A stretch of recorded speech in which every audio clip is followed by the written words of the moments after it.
Monsieur Raymond Lafont, je vous remercie infiniment d'avoir accepté de venir nous raconter votre histoire au sein du réseau Compassion Network alors qu'on se prépare à célébrer ou qu'on célèbre déjà 25 ans.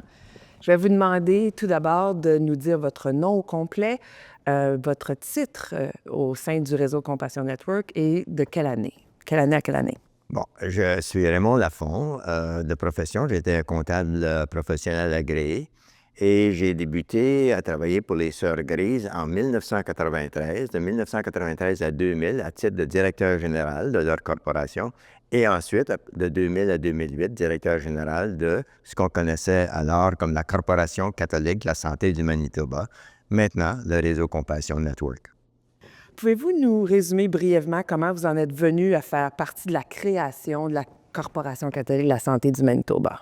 Bon, bien, d'abord, j'ai rejoint les Sœurs Grises en 1993 et les Sœurs Grises se posaient déjà la question à savoir où on s'en va à long terme avec nos œuvres et toute notre congrégation, parce qu'elles étaient déjà très conscientes du déclin des nombres et du vieillissement des membres de la congrégation.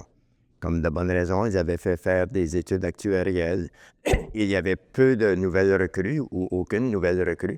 Donc, elle se posait la question à savoir où en serait-elle, qu'elle voudrait-elle faire dans 10 ans, dans 20 ans. Et c'est là qu'elles ont commencé à dire, bien, il faudrait d'abord voir qui peut continuer nos œuvres.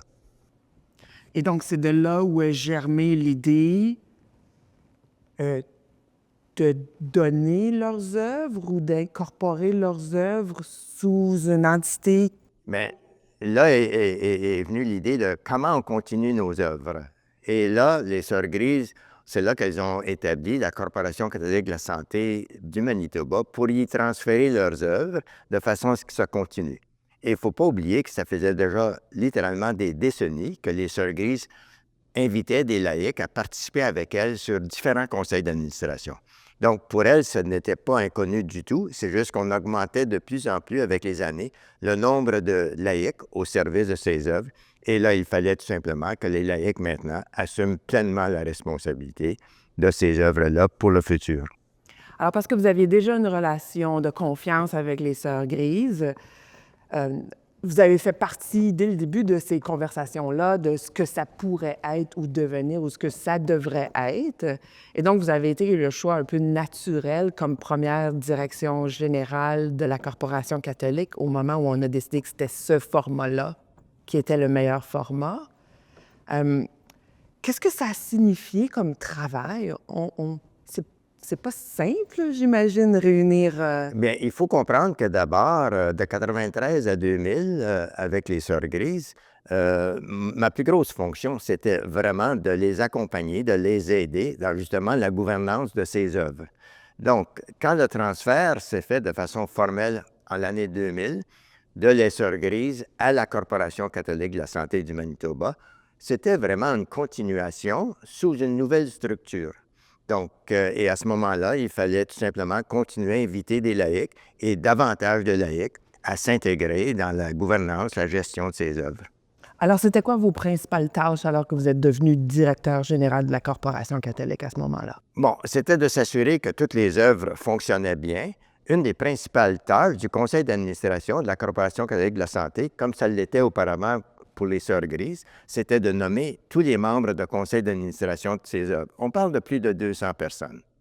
Et là, à ce moment-là, je pense que, et je sais qu'une de nos inquiétudes, c'était que peut-être les laïcs ne répondent pas aussi bien qu'ils répondaient aux Sœurs Grises. Mais heureusement, les laïcs ont continué à vouloir contribuer. Et ce qui était surprenant, c'est qu'on identifiait des personnes, des leaders, des personnes qui avaient de l'expertise pour vraiment aider à cette œuvre à évoluer et avancer. Et 3 sur 4 disaient toujours oui. On a été surpris de voir comment les gens répondaient positivement. Alors, quels ont été les premiers gros dossiers que vous avez menés en tant que directeur général? Là, on parle de plusieurs œuvres. Euh, je sais que vous avez dû vous rendre à Rome euh, pour faire cette incorporation-là. Et ça n'a pas été nécessairement un long fleuve tranquille. Alors, quels ont été les premiers grands dossiers que vous avez eu le privilège de gérer? Bon, bien, d'abord, on a tout simplement fait une nouvelle corporation selon le droit civil qu'on appelle la Corporation collègue de la santé. Mais les Sœurs Grises tenaient aussi que ça continue comme une corporation de l'Église. Et là, à ce moment-là, il fallait avoir la permission de Rome. Parce ce qui avait été décidé à ce moment-là, c'est qu'on opterait pour une personne public de droit juridique pontifical plutôt que de droit diocésain. Donc, c'est Rome qui devait approuver ça. Et ça a pris près de 2 ans. Si la corporation civile a été faite en 1998, je crois, c'est seulement qu'en 2000 que Rome a accepté. Et le fait que ça prenait un peu de temps, justement, la supérieure de Montréal, Sœur Aurore Larkin, a demandé à Sœur Faye Wiley et moi-même d'aller à Rome. Et il y avait une conférence à ce moment-là où j'ai participé, mais aussi pour rencontrer surtout Sœur Sharon Holland, qui était la secrétaire du préfet responsable de l'Institut justement là, de la vie apostolique et des congrégations religieuses. Donc, c'est pas évident pour nous de comprendre tout ce travail-là qui a été fait pour en arriver à ce qu'on connaît aujourd'hui comme le réseau Compassion Network. Alors, dans ces premières années, une fois que vous avez eu cette incorporation-là, là, on est devenu officiellement la Corporation catholique de la santé du Manitoba, je reviens à ma question. Là. Quels sont les gros dossiers ou les premiers gros dossiers que vous avez dû mener comme directeur général? À cette époque-là, il y avait vraiment tout un chambardement avec la création des offices régionaux de la santé. Et à ce moment-là aussi, le gouvernement, les offices régionaux de la santé, avaient vraiment comme vision de tout prendre ce qui avait trait à la santé. Et nous, on voulait que ça continue de façon indépendante du gouvernement, bien sûr en collaboration avec le gouvernement, mais que ça demeure vraiment des œuvres qu'on appelle aujourd'hui des communautés de service, de la communauté, gérées par du monde de la communauté. Et donc, on a eu la chance d'en discuter un peu hier avec Arlene Wilgosh, qui est notre présidente du conseil d'administration actuel. Ça n'a pas été, j'essaie de trouver le bon terme, là, ça n'a pas été de tout repos, mais en même temps, je pense qu'il y a eu quelque chose là-dedans dans cette création de liens ou de grandes discussions qui ont permis de renforcer le réseau et ses organisations dans le système de santé au Manitoba. Est-ce qu'il y a quelque chose que vous retenez de ce temps-là qui fait la force du réseau aujourd'hui? Bien, ce que je retiens justement, c'est l'engagement des laïcs et aussi l'engagement politique. Parce que les laïcs ont voulu à ce moment-là faire pression sur le gouvernement pour que justement, que ce soit ce qu'on reconnaissait à ce moment-là, le Centre Taché, Foyer Valade, aujourd'hui Action Marguerite, Saint-Boniface, que ça demeure des places de la santé. Et il y avait toute la question du français et de l'anglais. Et pour nous, c'était très important pour la communauté de Saint-Boniface, du Grand Saint-Boniface. C'était très important que ces œuvres-là continuent à offrir des services en français et on n'était pas certain que ça continuerait si on faisait partie de l'Office régional de la santé de Winnipeg ou pour celle du milieu régional, les offices régionaux de milieu rural comme Sainte-Rose, etc.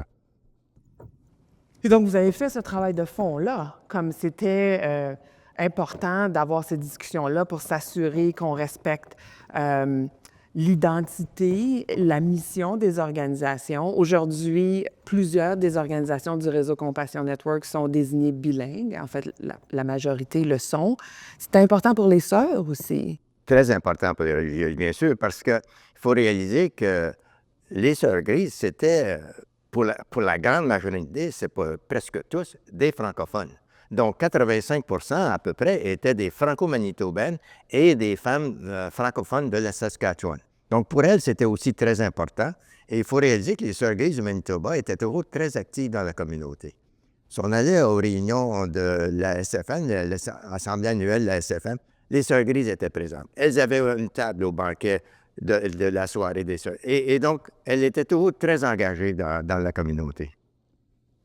J'ai ici sur ma feuille des événements qui se sont déroulés au cours des années. On parle de la fermeture de l'infirmerie, la rénovation de la résidence des Pins où nous sommes présentement, les mouvements immobiliers pour Sarah Riel. Vous avez fait partie de tous ces projets, initiatives, ce mouvement-là, cette évolution-là pour le réseau Compassion Network. Parlez-moi-en un peu. Bon, il faut réaliser qu'après la création du réseau Compassion, bon, bien, ça n'a pas pris tellement de temps qu'on s'est posé la question à savoir, bien, qu'est-ce qu'on fait avec, par exemple, la résidence des Pins, autrefois la Maison des Sœurs Grises. Et M. Ernie Worley, qui était le président, le premier président de la Corporation catholique de la santé, Réseau Compassion, je lui ai parlé, puis je lui ai dit, bien, il faut que tu saches que je suis aviseur pour plusieurs congrégations religieuses. Les Pères Oblats, les missionnaires Oblates. Missionnaires Oblates, depuis maintenant, ça fait 50 ans. Les Filles de la Croix, les religieux de Notre-Dame de Mission, et j'en passe. Et je lui ai dit, est-ce que tu es d'accord? Est-ce que je continue ça? Et lui était un avocat à la retraite qui avait fait affaire avec plusieurs de ces congrégations-là à titre de leur avocat. Et, excusez, il m'a dit, écoute Raymond, ça devient maintenant ta première priorité. Parce que tout ce qu'on a ici à la Corporation catholique de la santé, au Réseau Compassion, ça vient des congrégations religieuses, donc on va en prendre soin. Et c'est là qu'on s'est posé la question, avec les Sœurs Grises, qu'est-ce qu'on fait avec la maison provinciale? Et là, bien, beaucoup de discussions, beaucoup de discernement avec la congrégation, avec les sœurs. Et là, bien, une des premières choses, c'était, bien, il faudrait fermer l'infirmerie. Et ça, c'était pas facile parce qu'émotionnellement, on avait toujours assumé, depuis littéralement des centaines d'années, que la congrégation prenait soin de ses membres jusqu'à la fin de leur jour. Mais aujourd'hui, il n'y avait plus de recrutement, donc ce n'était plus la solution à long terme, mais émotionnellement, c'était pas facile. Même si c'était de déménager au centre Taché, à Action Marguerite Saint-Boniface, qu'elles avaient fondé, qu'elles avaient construit elles-mêmes, c'était quand même pour elles un très gros changement. Tout d'un coup, on serait avec les laïcs et ainsi de suite. Mais finalement, la décision s'est faite, malheureusement, et ça s'est fait sur quelques mois. Et malheureusement, une des religieuses est décédée quelque chose comme 2 ou 3 semaines après le déménagement. Et ça a été très difficile émotionnellement, parce que les gens se posaient la question à savoir si c'était la cause, etc. Cependant, après environ 6 mois, les Sœurs Grises ont dit, de fait, c'était une bonne chose, parce qu'il y a quelque chose, il y a encore plus d'activités, plus de soins là, et on va les visiter même plus souvent qu'on les visitait quand elles étaient chez nous. Donc, tout a continué à cheminer, et là, à savoir quoi faire avec l'édifice, il y avait toutes sortes de solutions. On a voulu, justement, consulter la communauté à ce moment-là, et bien sûr, certaines personnes venaient et disaient, bien nous, au lieu de payer du loyer, on aimerait mieux avoir cet édifice, mais elles ne réalisaient pas ce que ça coûte maintenir un édifice de cette envergure-là. Les gens ne réalisent pas comment ça prend un gros budget opérationnel. Finalement, il est arrivé ce qui est arrivé avec la résidence des Pins. Les sœurs sont sorties. D'abord, elles ont donné leur édifice au Réseau Compassion, et les sœurs sont sorties pour 18 mois. Le Réseau Compassion a tout restauré l'édifice au prix d'environ 15 millions à ce moment-là. Et ensuite, les Sœurs Grises sont revenues avec, à ce moment-là, c'était quelque chose comme 6 autres congrégations. Je pense qu'il y en a 8 maintenant, ou à peu près, et des laïcs. Et tranquillement, le nombre de religieux a diminué. Et le nombre de laïcs a augmenté par rapport aux religieux. Et ce que je trouve intéressant, c'est que, par exemple, dans la partie semi-autonome, il y a 4 planchers de 12 résidents par plancher, et avec chacune leur petite cuisine et autres. Et à un moment donné, j'ai posé la question à la supérieure d'alors, Sœur Lucille d'Anfous, comment ça va maintenant avec 9 religieuses et 3 femmes laïques sur le même plancher, le fait qu'il y a des laïcs avec les religieuses. Et sa réponse avait été bien simple. Elle a dit, Raymond, une femme de 85 ans ou une religieuse de 85 ans, c'est la même chose.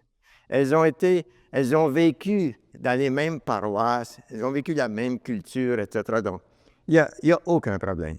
De telle sorte que quand j'amenais des gens de l'extérieur visiter, parce qu'il y avait souvent des congrégations de l'extérieur qui venaient visiter, J'allais toujours sur ce plancher, et les 3 dames religieuses, je les appelais, bon, bonjour, sœur Turenne, bonjour, sœur Paquette, et elles riaient, parce que je connaissais leurs enfants, donc on avait du plaisir. Oui, mais les 3 sœurs, les 3 femmes qui n'étaient pas Qui religieuses. n'étaient pas Oui. religieuses, justement. Donc, Et ça devenait une famille. oui, mais précisément. Et puis, donc, tout ça ici, c'est l'histoire de la résidence des Pins. Mais vous avez été témoin de l'évolution de plusieurs autres des œuvres.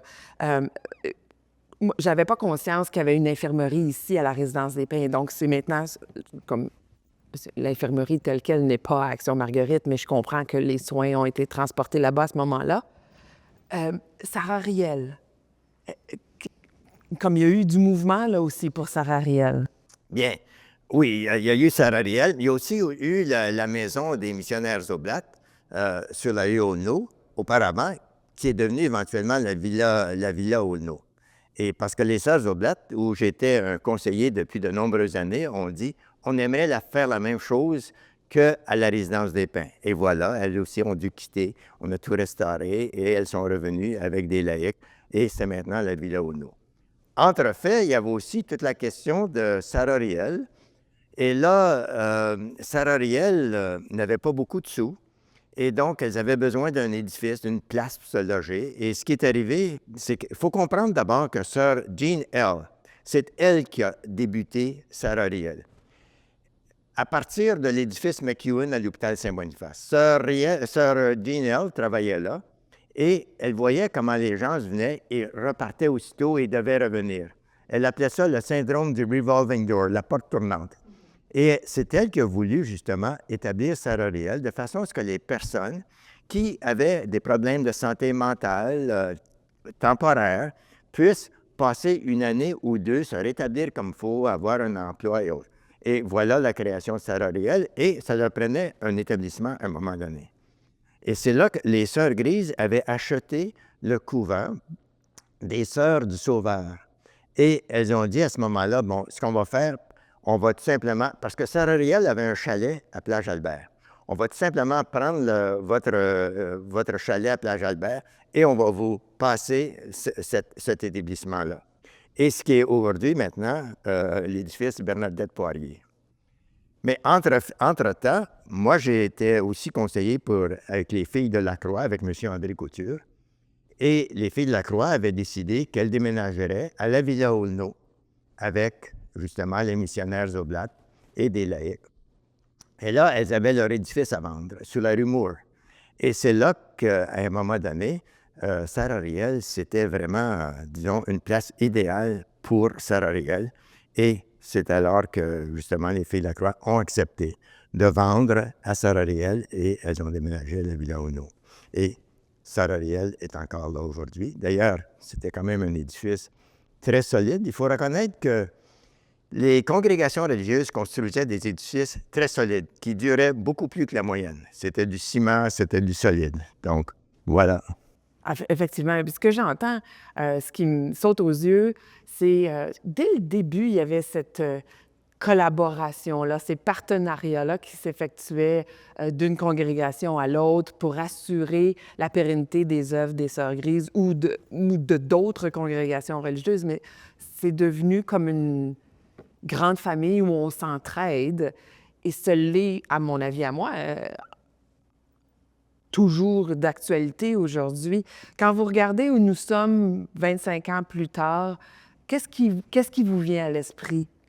Bon, bien, sur le premier aspect de ta question, c'est qu'il faut reconnaître que durant les années 50, 60, même début des 70, les congrégations religieuses étaient habituellement en compétition l'une contre l'autre pour aller chercher des nouvelles recrues, etc.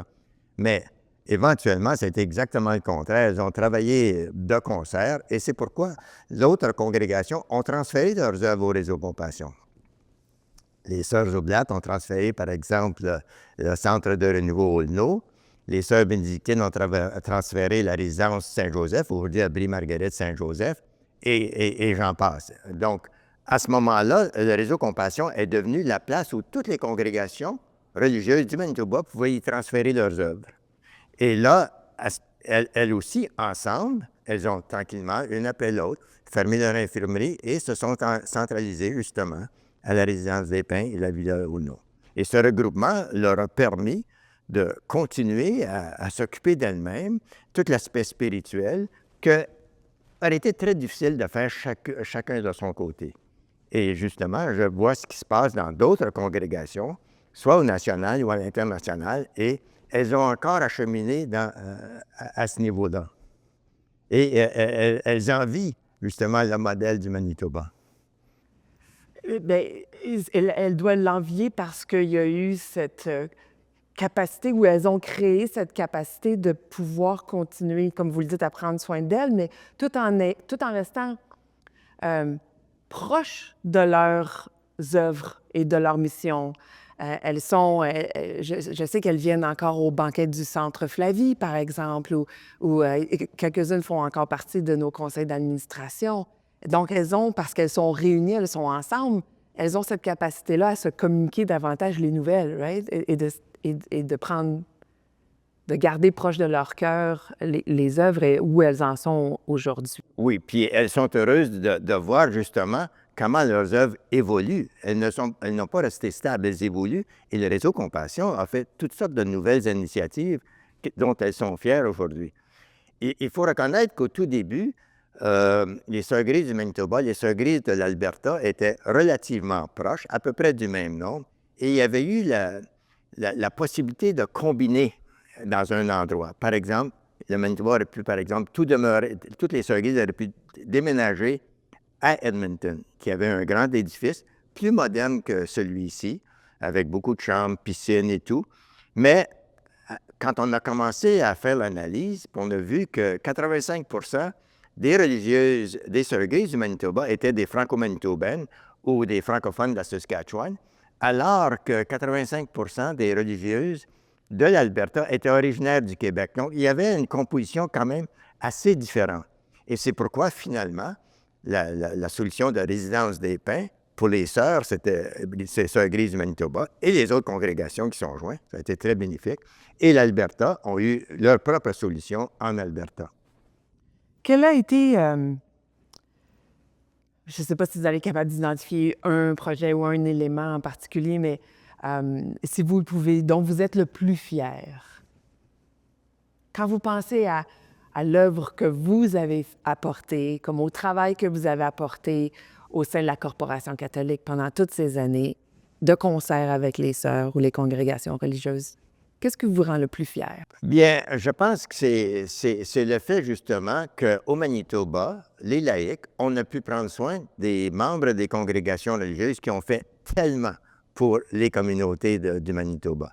Donc ça a été bien sûr, c'est quand on regarde en arrière et qu'on se promène, par exemple, dans le vieux Saint-Boniface, tous les grands édifices, tous les édifices importants, tous les édifices qui pourvoient des services, c'était autrefois des édifices des communautés religieuses. Donc, ça, je suis très fier de ça. Je suis très fier de voir, justement, qu'avec les Sœurs Grises, elles ont construit une fondation sur laquelle on continue aujourd'hui à bâtir. Donc, c'est une fondation solide. Je suis très fier de voir ça, de voir comment ça évolue. Et je ne suis plus engagé directement, mais quand je regarde ce qui se passe, on peut voir que ça progresse très, très bien. Et je vais citer un monsieur, Richard Frost, qui était le directeur général de la fondation de Winnipeg, Winnipeg Foundation, et qui avait été nommé sur un conseil d'une œuvre, d'une fondation, du Réseau Compassion. Et il était émerveillé ce qu'on pouvait faire sans subvention, ce qu'on avait pu créer. Donc, je suis fier de voir que les Sœurs Grises, et moi j'ai été un partenaire, si on veut ainsi dire, avec elles, qu'on a pu établir un fondement, une fondation sur laquelle, justement, on peut construire et je pense où ça va mener, on verra. Par fondation, vous entendez Charité Doré. Oui. OK. Parlez-nous un peu de Charité Doré. Bien, Charité... comme on n'en parle pas beaucoup, mais c'est vraiment quelque chose qui permet au Réseau Compassion Network d'assurer la pérennité des œuvres. Bien sûr, c'est qu'à un moment donné, les Sœurs Grises, comme les autres membres des autres congrégations religieuses, c'était des congrégations relativement pauvres. C'était on disait parfois, les plus grandes quêteuses parce qu'elles avaient besoin de fonds pour soutenir leurs œuvres. Mais quand Medicare est arrivé, et là que les sœurs ont commencé à avoir des salaires comme les autres employés à l'hôpital Saint-Boniface, à Billy-Marguerite Saint-Boniface et autres, bien là, à ce moment-là, elles ont pu mettre un peu de sous de côté et elles ont créé cette fondation-là. Et ce qui fait en sorte que cette fondation-là, maintenant, peut défrayer les coûts d'administration du réseau Compassion et c'est ce qui lui donne la capacité souvent de donner un coup de main à une œuvre, à débuter, à continuer et à progresser. Parce qu'originalement, il avait été proposé que tout soit centré à Montréal, inclus cette fondation-là, et moi, je n'étais pas d'accord avec ça. Et les Sœurs Grises ont bien accepté ça parce qu'on avait besoin d'un outil pour justement pouvoir continuer à s'épanouir. Vous avez bien raison. Puis effectivement, aujourd'hui, ce qui arrive, c'est qu'on est capable de faire des investissements là où les besoins les plus criants se font sentir. Et ça, c'est grâce à cette idée géniale de se créer notre propre compte en banque, Oui, où on fait fructuer un peu l'argent qui est là, right? Et soutenir justement l'administration des réseaux Compassion. Absolument. Qui peut. Et aussi, je pense que si on retourne au tout début, à un moment donné, on a passé toute une journée d'un samedi le conseil d'administration du réseau Compassion et moi-même comme directeur général. Et j'avais décidé justement de le faire par moi-même sans avoir un facilitateur. On a passé de 10 heures le matin à 4 heures l'après-midi à discuter de l'avenir justement du réseau Compassion. Et pour résumer ça, on avait plus ou moins conclu que la vocation à long terme du réseau Compassion, c'était bel et bien de mettre l'emphase sur des œuvres résidentielles, que ce soit Résidence des Pins, Villa Aulneau, Saint-Amand. Et le réseau Compassion, je pense, a une expertise, un savoir-faire pour justement ce genre de résidence-là. Et on voit les suites Marion, et on voit aussi sur la rue Youville avec les Sœurs bénédictines qui a une vocation à long terme à ce niveau-là. Donc, je pense que cette idée initiale de vision à long terme a été poursuivie et se poursuit toujours. Absolument.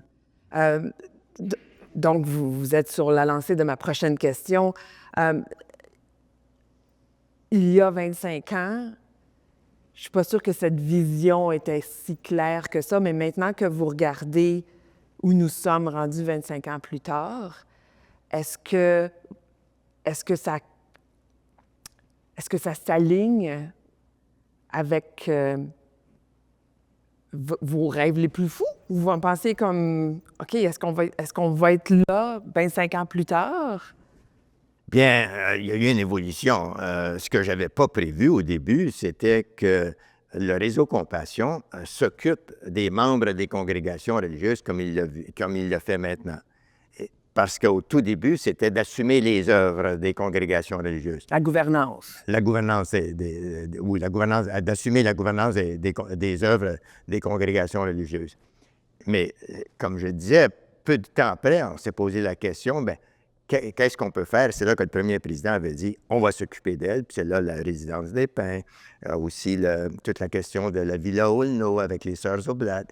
Sans parler de Sarah Riel, l'échange avec les Sœurs Grises, ils ont pris un chalet au lieu de cette maison-là.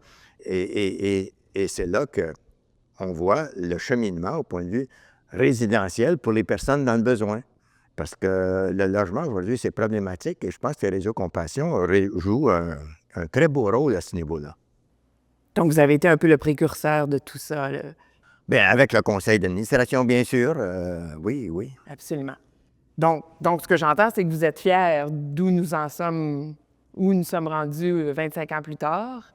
Absolument, dans le sens que ça a continué à s'épanouir et de façon sensible, dans le sens que non seulement les œuvres se sont épanouies, mais il y a toutes sortes de nouvelles initiatives que je trouve merveilleuses, que ce soit les suites Marion, la résidence des Sœurs bénédictines sur la rue Youville et bien d'autres. Le centre Flavie-Laurent, ça, c'était, je vois le progrès du centre Flavie-Laurent. Parce que quand j'étais justement au réseau Compassion comme directeur général, Marie-Hélène Duval était venue me voir pour voir si on pourrait faire quelque chose. Elle avait un bureau un bureau de traduction sur la rue Provencher, où est maintenant le café postal, et à l'arrière, elle entreposait du matériel pour des gens dans le besoin. Et là, c'est que cette œuvre avait commencé avec 6 dames, et là, il n'était plus que 2, et c'est surtout elle qui assumait la responsabilité. Et il faut reconnaître que le centre Flavie, c'était dû à sœur Flavie Laurent, qui, elle, allait aider les femmes un peu partout. Quand une femme avait un enfant, par exemple, puis elle avait déjà 4-5 enfants, elle allait aider pour quelques semaines cette dame-là, cette femme-là, et ensuite aller à une autre place. Et c'est pour ça qu'elles ont voulu reconnaître ce qu'elle faisait en créant le centre Flavie Laurent. Bien là, Marie-Hélène Duval se disait qu'elle ne pouvait pas continuer à long terme. Et c'est là qu'avec des discussions, et j'ai pu, avec l'aide de Pauline Hess, obtenir une subvention du gouvernement fédéral de 240 000 qui a permis d'acheter un édifice sur la rue Marion. Bon, il y avait d'autres alternatives. J'avais tenté, puis les syndics étaient bien d'accord, de prendre l'église Sainte-Marie sur la rue des Marons. Et les syndics voulaient ça, et ainsi que le curé, mais Monseigneur ne voulait pas ça à ce moment-là, il ne voulait pas fermer de paroisse. Donc, finalement, on a abouti sur la rue Marion. Il y a eu 2 ajouts, et ensuite, mes successeurs, Daniel Lucier et autres, ont poursuivi sur la rue Provencher et maintenant sur la rue Archibald. Et quand on regarde, ça a commencé comme une petite place derrière un bureau sur la rue Provencher, et on voit ce que c'est aujourd'hui. Et quand on voit ça, quand j'ai visité à la dernière ouverture, je trouvais ça fantastique, mais aussi, pas seulement pour aider ceux dans le besoin, mais au point de vue écologique aussi. Tout le matériel qu'il y a là a arrêté au dépotoir. C'est inconcevable, c'est impensable. C'est pourquoi je pense que les gouvernements devraient appuyer des œuvres comme ça, parce que j'avais été surpris de voir que le gouvernement, à un moment donné, avait réduit sa contribution, qui était déjà minime. Donc, il y a quelque chose là, que le Réseau Compassion a fait qui est parti de presque rien, mais il y avait la vision, l'image, l'aspect mission, et il l'a poursuivi et a fait aujourd'hui ce qu'on voit. La mission est de répondre aux besoins non satisfaits dans la communauté, tels que le faisaient les sœurs Oui, il y a absolument. 25, 50 ans, 100 ans. Et je pense que Daniel et son personnel le font, et je pense de façon tout à fait honorable.